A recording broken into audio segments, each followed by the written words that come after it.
اور صحابہ کرام کی تربیت دیکھیں، بخاری مسلم دونوں میں حدیث ہے، 70 صحابہ کو جب دھوکے سے شہید کیا جا رہا تھا تو جب ان کی موت کا وقت قریب آیا تو انہوں نے دعا کی. خزیمہ بنت ثابت انصاری رضی اللہ تعالیٰ عنہ، انہوں نے جو جملے بولے انہوں نے امت کا عقیدہ کلیئر کر دیا. اے اللہ ہمارے نبی کو ہمارے حال کی خبر کر دینا کہ ہم ان کے دین پر قائم ہیں اور ہم اس حال سے دنیا سے جا رہے ہیں کہ ہم اپنے رب سے راضی ہیں اور ہمارا رب ہم سے راضی ہے. اے اللہ ہمارے نبی کو ہمارے حال کی خبر کر دینا. اور بخاری کے الفاظ ہیں، یہ حدیث بخاری میں بھی ہے مسلم میں بھی.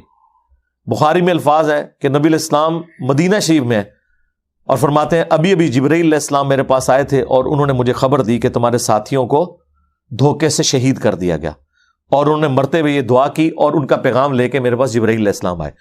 یعنی یہ ایک حدیث 3 عقیدے کلیئر کر دیتی ہے. نمبر 1 علم غیب کا عقیدہ.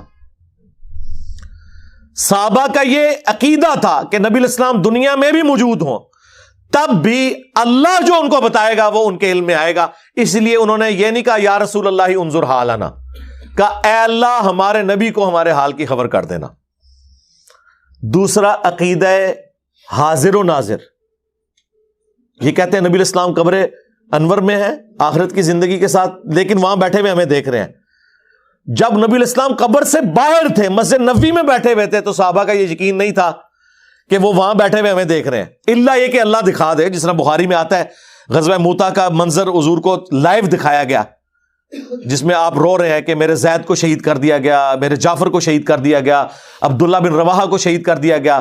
اب اللہ تعالیٰ کی تلواروں میں سے ایک تلوار خالد بن ولید کے ہاتھوں جھنڈا ہے تو وہ اپنی فوج بچا کے لے آئے، اور حضور زارو کے تار رو رہے تھے مسجد میں بیٹھے ہوئے، اور کئی 100 کلومیٹر دور کا منظر اللہ تعالیٰ انہیں دکھا رہا تھا. وہ اللہ تعالیٰ تو دکھا دیتا ہے. حاضر و ناظر کا عقیدہ صحابہ کا نہیں تھا. کہا اے اللہ ہمارے نبی کو ہمارے حال کی خبر کر دے. یعنی وہ روحانی طور پہ ہمیں نہیں دیکھ رہے، ورنہ تو کہتے ہیں یا رسول اللہ دیکھ لیں، ہم جان دے رہے ہیں آپ کے دین کی خاطر. تیسرا عقیدہ استعانت بھی کلیئر ہو گیا، یعنی مدد نہیں مانگی حضور سے، اللہ سے مدد مانگی. جبرائیل سے بھی مدد نہیں مانگی. یہ بھی نہیں کہا کہ جبرائیل خبر کر دے، ہاں فرشتوں یہ پیغام پہنچا دو کہ خادم تمہارا سعید آ رہا ہے. نہ فرشتوں کو نہیں تھے پکارتے صحابہ کرام، پکے موحد تھے. اور فرشتوں کی تو ڈیوٹی بھی ہے، تب بھی آپ نے فرشتوں کو کام اسائن نہیں کرنا. کیوں؟ بارش کی ڈیوٹی اللہ نے فرشتوں کی لگائی ہے، لیکن بارش آپ فرشتوں سے نہیں مانگیں گے، اللہ سے مانگیں گے. فرشتوں سے مانگیں گے تو شرک میں مبتلا ہو جائیں گے. نبی علیہ السلام نے تو کبھی نہیں کہا کہ میکائیل بارش برسا دو کہ گرمی کا موسم قریب آ رہا ہے. نہ، صلاۃ الاستسقاء. ایک حدیث 3 عقیدے، علم الغیب، حاضر و ناظر، استعانت. صحابہ کرام کے تو یہ عقائد ہوا کرتے تھے، لیکن یہ عقیدے لکھے رہ گئے بخاری مسلم میں. آپ کو عقیدے وہ بتائے جانے ہیں کہ سن فریاد پیرا دیا پیرا، میری فریاد سنی کن تھر کے ہو. کہتے جی ٹھیک ہے قرآن میں تو لکھا ہے ایاک نعبد و ایاک نستعین، پھر سلطان باؤ نے کیوں کیا؟ یعنی وہ سمجھ رہے ہیں کہ سلطان باؤ کے اوپر بھی کوئی سے قرآن نازل ہوا تھا جس کے اندر یہ آیت تھی کہ سن فریاد پیرا دیا پیرا. یہی مطلب ہوا نا. تمہیں ہم آیتیں اور حدیثیں پیش کریں اور تم آگے سے شعر پیش کرو. اب اس کے جواب میں اگر آپ یہ کہتے ہیں نا کہ سلطان باؤ کو واقعی کوئی نہیں تھا آتا قرآن و حدیث، تو ظاہر ہے کہ یہ پھر ناراض ہو جائیں گے. اس کا سمپل حال ہے، انہیں کہیں کہ وہ اپنے اعمال اللہ کے پاس لے گئے، پتہ نہیں انہوں نے یہ بکواسیات ارشاد فرمائی ہیں یا نہیں فرمائی، وہ اللہ کو خود جواب دیں گے. اگر وہ اللہ کے ولی تھے تو وہ یہ نہیں کر سکتے تھے. ہم ماننے کے لیے تیار نہیں ہیں. کلام کا تو انکار ہو سکتا ہے نا، قرآن کا انکار نہیں ہو سکتا. اس طرح کہہ کے جان چھڑائے، یا پھر ہماری طرح پھر سیدھے ہو جاؤ انہوں نے، اسی کہنا لے لو جڑا جڑا آندا جے آ جاؤ. پھر دساں گے کہ وہ کتابیں اور کے گستاخیاں لکھیاں نے. پھر ہم چشتی رسول اللہ نکالیں گے، اشرفی رسول اللہ نکالیں گے، کشف المحجوب کا پوسٹ مارٹم کر دیں گے، تذکرۃ الاولیاء کی گستاخانہ عبارتیں نکالیں گے. تو پھر ان کی کانپیں ٹانگنا شروع ہو جائیں گی کہ کتنی خطرناک باتیں کر رہا ہے. ان کی ٹانگیں کانپیں گی کہ کتنی خطرناک باتیں کر رہا ہے. تو وہ پھر آخری حل ہمارے پاس ہی ہوتا ہے. سچائی کی آواز کو بلند کرنا یہ ہر بندے کی ذمہ داری ہے. انہوں نے جھوٹ دلیری کے ساتھ پھیلایا ہے اور جس نے توحید کی بات کی اسے انہوں نے گستاخ کہا اور اپنے بزرگ بابوں کے نظریات دلیری سے پھیلائے، تو ہم کیا اپنے نبی علیہ السلام کی مبارک دعوت کو دلیری سے نہیں پھیلا سکتے؟ ایسی کی تیسی ان کی، ٹھیک ہے نا؟ یہ غدار ہیں دین کے، اور ان کے ساتھ کوئی نرمی والا رویہ نہیں ہوگا. یہ نرمی والا رویہ ہوگا کافروں کے ساتھ، ذہن میں رکھیے گا. جو اسلام کے غدار ہیں نا ان کے ساتھ کوئی نرمی نہیں ہے، نا نا نا نا نا. کافروں کے ساتھ نرمی ہوگی کیونکہ وہ اسلام کو مانتے نہیں ہیں، انہیں آپ نے نبی علیہ السلام کا تعارف کروانا ہے، پازیٹیولی چیزیں. لیکن جو اسلام کے اندر گھس کے ممبروں پہ بیٹھ کے چندے کھا کے یہ کہہ رہے اے قرآن حدیث ڈائریکٹ نہ پڑھنا گمراہ ہو جاؤ گے، تو ان لوگوں کو تو ممبروں سے اتارے. یہ بات کو یہودی عیسائی کرے نا آپ سے، اے قرآن ڈائریکٹ نہ پڑھنا گمراہ ہو جاؤ گے مسلمانوں، تو کس طرح ہمیں جاگ چھوٹے گی ہماری؟ تو اسلام کا دشمن، تو کہہ رہا قرآن نہ پڑھنا گمراہ ہو جاؤ گے. اور جب مولوی کہتا ہے تو کہتے ہیں مفتی صاحب نے فرما دیا، ٹھیک ہی کہہ رہے ہیں. اور وہ ہمارے ایک بڑے قریبی دوست حیدر نقوی بھائی شیعہ عالم ہے، لیکن ماشاءاللہ توحید کی آواز انہوں نے اپنے مکتب میں بلند کی ہے. انہوں نے بڑی پیاری بات کی تھی اپنی ایک ویڈیو کے اندر کہ اگر آج کوئی غیر مسلمان ہو کے آپ کے پاس آئے اور وہ آپ سے کہے کہ میں اسلام قبول کرنا چاہتا ہوں، مجھے بتائیں اسلام کا تعارف مجھے کس کتاب میں ملے گا، تو آپ اسے کون سی کتاب دیں گے؟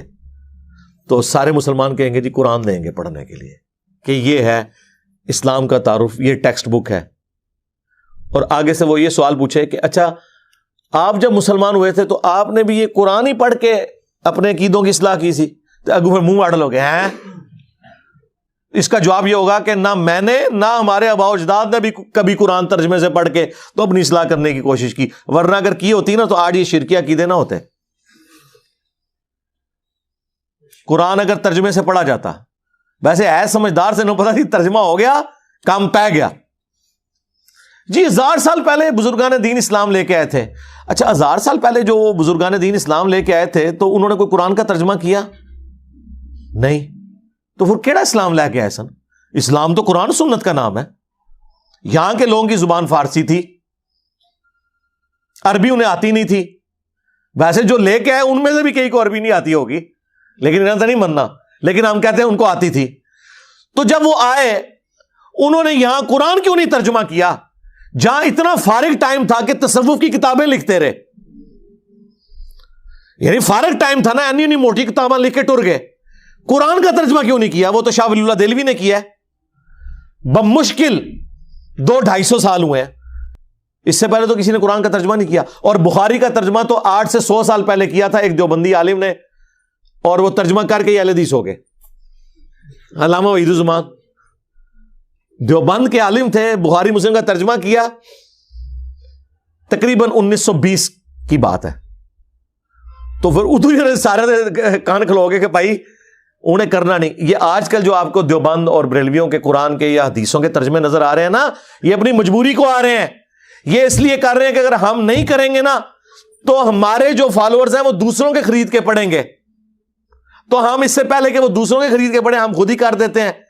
پھر ان کو خطرہ ہوا کہ اگر ہم خود کریں گے تو ہمارے فالوورز کو بھی پتہ چل جائے گا کہ حق کیا ہے. انہوں نے کہا اس کا حل بڑا آسان ہے، 7 حاشیہ لکھ دیں گے، ترجمہ کریں گے ہم، اے اللہ تیری عبادت کرتے ہیں، تجھی سے مدد مانگتے ہیں، حاشیے میں لکھ دیں گے یا علی مدد بھی ثابت ہے، تو مت تو ماری جائے گی. یہ قرآن کی تفسیر، احادیث کی شروحات انہوں نے قرآن اور حدیث کو کاؤنٹر کرنے کے لیے لکھی ہیں. اس لیے بریلویوں کو 13 جلدوں میں بخاری کی شرح لکھنی پڑی. وہ 13 جلدیں کیوں لکھنی پڑی ہیں؟ ہر دوسرا مسئلہ فقہ حنفی کے خلاف ہے بخاری کے اندر، تو اسے کاؤنٹر کرنے کے لیے آپ کو پھر لکھنا پڑے گا نا اوپر کچھ. من رفع الیدین کی حدیثیں جب آئیں گی تو ہم ہی چھوڑ دیں گے، صفوں کے صفحے کالے کرنے پڑیں گے، تب جا کے کہیں تسلی ہوگی، ورنہ تو عوام تو رفع الیدین شروع کر دے گی. تو یہ جناب بزرگان دین اسلام کی خدمت ان کے کر رہے ہیں.